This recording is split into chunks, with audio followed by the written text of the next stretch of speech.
Hello, my name is Rajdeep, and today I'm going to present a research paper on how mappings are accurately used to reverse engineer UML class models from C++. So this paper is presented by Andrew Sutton and John Meltick. Coming to author and journal, the paper was produced by Andrew Sutton and Jonathan Meltick. They worked at the Department of Computer Science at Kent State University, Ohio. The paper was published in year 2005 at 12 WRCE Pittsburgh, Pennsylvania. So it's from the volume 1 and the page numbers are 175 to 184. The research question is how mapping rules are used for reverse engineering UML class models from C++ code and how mappings identify elements such as relationship types, multiplicities, and recursion semantics. The motivation behind publishing the paper is to have an accurate mapping model that reverse engineers UML models from real C++ code. And this also overcomes the disadvantage of the commonly used applications which implement fairly closed systems and provide little information about how UML models are created from C++. Also help it also helps the software engineers to accurately represent the abstract program semantics required for high-level program comprehension. So here is the definition for what actually is reverse engineering. Reverse engineering is also called as back engineering. It is a process by which a man-made object is reconstructed to reveal its design architecture or to extract knowledge from the object. It is a bit similar to scientific research. The only difference between a scientific research and reverse engineering is that scientific research is about a natural phenomenon. Also, the reverse engineering enables us to determine how a part was designed so that we can recreate it. Attributes. Typical reverse engineering applications correlate UML attributes with classes member variables. However, in model-driven architecture, forward engineering approaches, attributes are quite used differently. Here, the method for identifying attributes of classes is based on the collection of accessors and mutators of C++ member variable. For the purpose of this discussion, the author defines an accessor as a constant method that returns a member variable of a class. A mutator is a method that writes the value of a member variable. Accessor and mutators are grouped by the member variables on which they operate. The first one in attributes is type resolution. Although it is relatively easy to determine the type of a member variable in C++, that type does not allow map directly to UML. For example, UML provides no syntax for modeling pointer or reference types and many common C++ type qualifiers. So here, a simple mapping is defined for type resolution. Type reference can be obtained by stripping out all the pointer, reference, array symbols, and any qualifiers to the expression. Second one is multiplicity.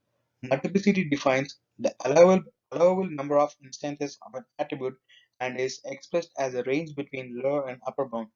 The multiplicity of attributes can be difficult to detect. There is no set of simple rules that readily describe a mapping of declarations to multiplicities. Fortunately, there are several indicators in C++ that can help us approximate the multiplicity of an attribute, especially pointers, array brackets, and transitive classes.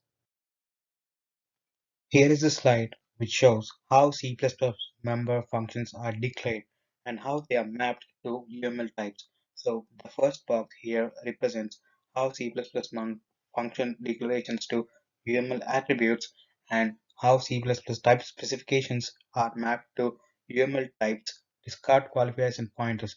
And the table below represents how C++ declarations are mapped in UML multiplicity range. How to identify associates. Although UML associations are most often used to represent as relationships, they are sometimes employed to model semantic connections between two different classes. C++ does not provide a syntactic concept for modeling these semantic links. A C++ association is defined as a member variable with the type reference to another class but not data type. And coming to aggregation, it defines object lifetime semantics for instances contained by a property. UML defines three types of containment semantics for attributes participating in associates, namely none, shared, and composition. C++ provides some declarative information that can be used in mapping such as pointer, reference, and array symbols. Determining the aggregation kind of a property is difficult because C++ provides a very little language support for declaring or embedding shared and composite semantics. For example, a member variable pointing to another object could be a composed member of its enclosing class, or it could be simply stored for convenience and shared between a number of other objects.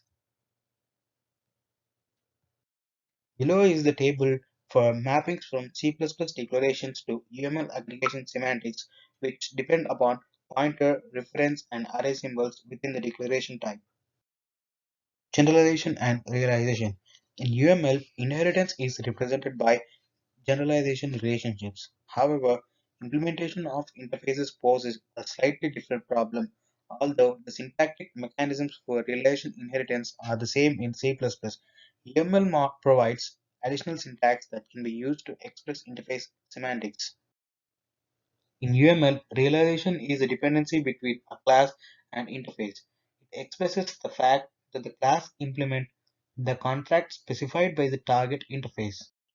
Class implements all the abstract models of an interface, then a realization relationship can be created between the class and the interface. Partial realization only results in an abstract base class derived from the interface. In order to evaluate the effectiveness of the mappings, the authors have implemented an application called Pilfer, which reverse engineers C++ source code into UML models. This application is written in the Python programming language. Here, Pilfer is used to reverse engineer HippoDraw, which is an open source tool for information visualization. HippoDraw is a medium-sized C++ application containing about 230 classes and consists of 88 KLOC. Here, they compared the resulting produced by Pilfer against those produced by DocSeason, Visual Paradigm for UML, and Microsoft Visual Studio and Visio. Here is the table which covers all those entities and relationships and gives the number. Although the quantitative measures generated from these comparisons give us some insight into the completeness of the reverse engineering system, it is difficult to ascertain the quality of the recovered models. For example, different people might have different preferences on what information is recovered for ML semantics are inferred from the source code. The prevailing method of integrating modeling and reverse engineering applications is to build reverse engineering parsers and analyzes into existing UML modeling applications. Examples include rational rows, together, umbrella, visual paradigm, and Argo UML. However, IDEs are beginning to realize the importance of providing a visual medium for source code and have begun to include UML modeling functionality. Both the Microsoft Visual Studio 2005 and Apple's Xcode 2 both support the ability to model classes in UML-like diagrams. However, most of these applications provide little flexibility for users and wanting to alter, extend, or integrate additional analysis into the systems. In this paper, the authors discuss the inconsistency of reverse engineering applications due to the semantic gap between UML and C++, and the non-disclosure policy of this application has also been discussed. In an effort to bridge the gap between the two languages and to provide a platform for common modeling problems, the authors defined a set of mappings from C++ to UML class models. To validate the applicability and accuracy of these mappings, the authors also implemented their own reverse engineering application called Pilfer, and they applied it on application HippoDraw. It produced UML models comparable to those produced by other reverse engineering applications.